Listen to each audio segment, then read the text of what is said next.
Now, Troy, you recently said that Marcus Rashford may fail to live up to his potential. Obviously, it was Yeah. touted as a wonder kid. Do you think that Jack Grealish could fall into that category with how he's performed this season? Oh, that's interesting. Never actually really thought about it. I think, um, I think he is in danger of having his legacy ruined, and what I mean by that is, I don't think you can say he hasn't lived up to his potential because look at what he did at Villa, and he had it for a sustained period of time. What's happening now is in football, it's what have you done for me lately? And he hasn't done a great deal lately due to injuries and being out of the team. So um, I don't think it'll be a case of living up to his potential because we've seen for a longer period of time than Marcus what he can actually do. Do you think then that to get Grealish back to his best, he may have to leave City and possibly go back towards Villa? I don't want him to go back to Villa. 2 reasons. Selfishly, because I don't want Villa to get good again with Blues head on. But genuinely for him, I always think when you go back, there's an expectation you're going to be that person that you was when you left. I think a fresh start would be great for him. And somewhere where he's the main man again. And everyone's just like, give him the ball.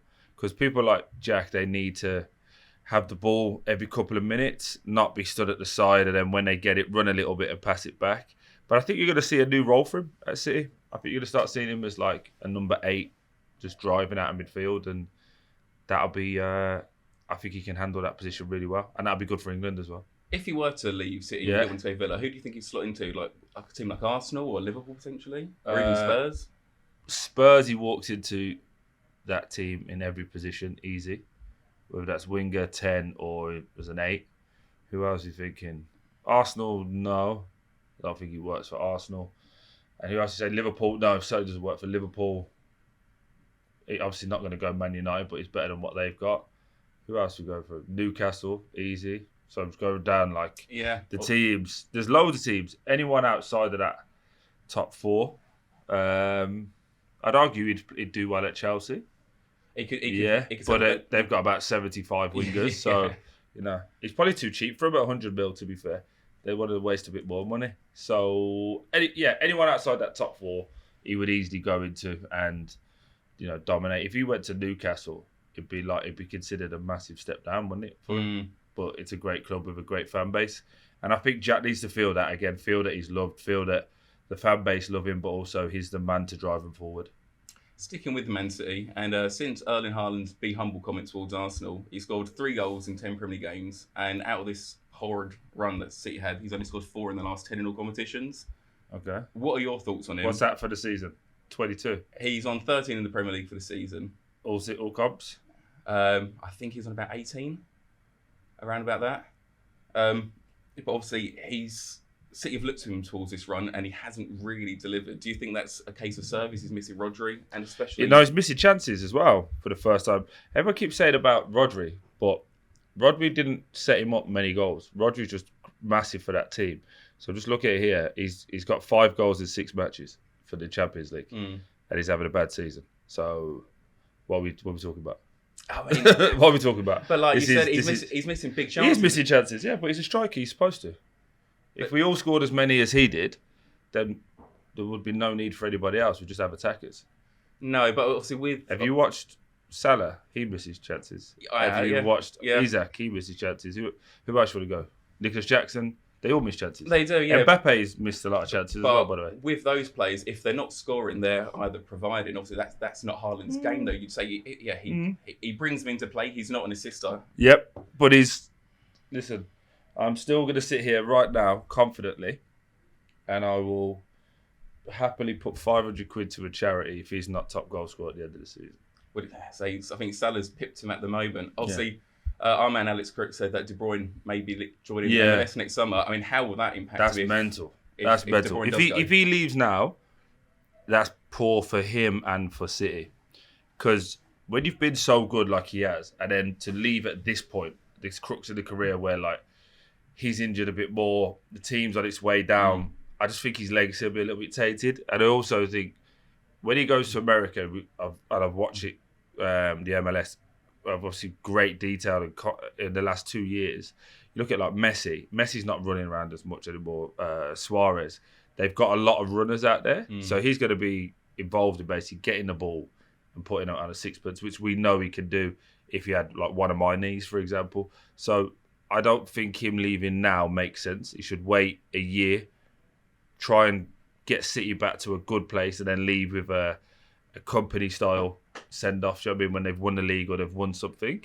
And then when he goes out to the States, he's still going to be able to play a pass. He's still like Wayne Rooney was doing it when Wayne was as big as I am. Do you know what I mean? So that's no dig, Wayne, but you know, me and you like a beer, don't we? So. With 2024 now coming to a close, who are your biggest winners, flops of the year, and the player that surprised you the most? Winner of the year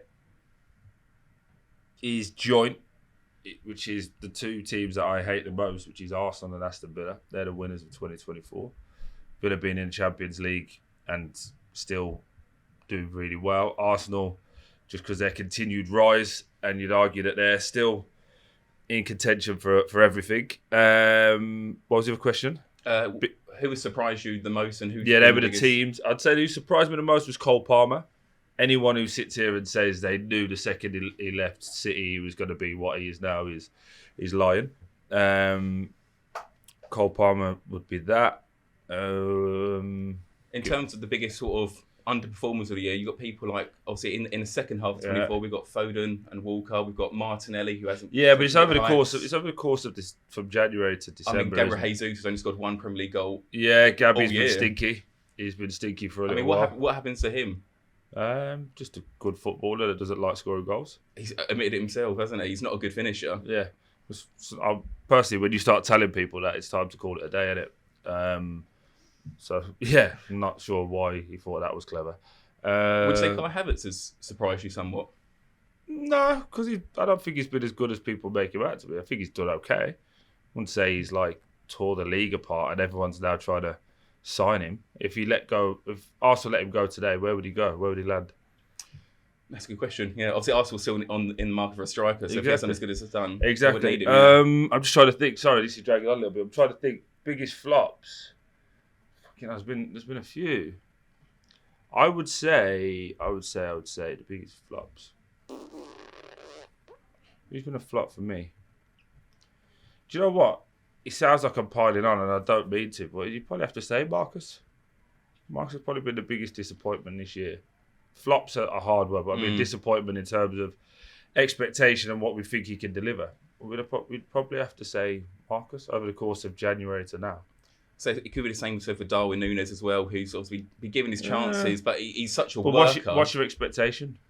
Well, I think people expected him to do what he did in Portugal, Benfica, but it's not the same, is it, in the Premier League? It's not the same league.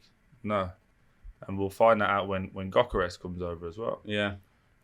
Who do you think he should go to, United or Arsenal? Well, this is the one when you say something, the clip's going to come back in like 6 months. But I genuinely think he's a good footballer. He works really hard. All of that. I don't think he's a natural finisher. And again, everyone's going to pull up his goal record. I get that. But I don't think he takes either of those two to win in the Premier League. That's just my opinion. And if he did, they'd have already bought him. Fair enough. And with the festive period on our horizon now, obviously you had many of those in your career. What was it sort? Sorry, I just spilt that down myself. But go on, carry on. Yeah. What was that sort of like as a player with the Christmas period? Did you enjoy that craziness? And what was the Christmas parties like? When does that get slotted in the calendar? What happens at a Christmas party stays at a Christmas party. Christmas parties were wild.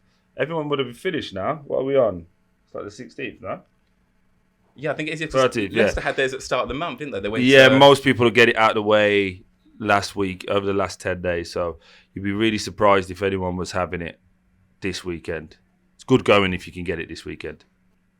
Yeah. Who organises it? Normally captains and whoever's not got a missus. Is it themed normally? Depends. We did Ali Pali one year.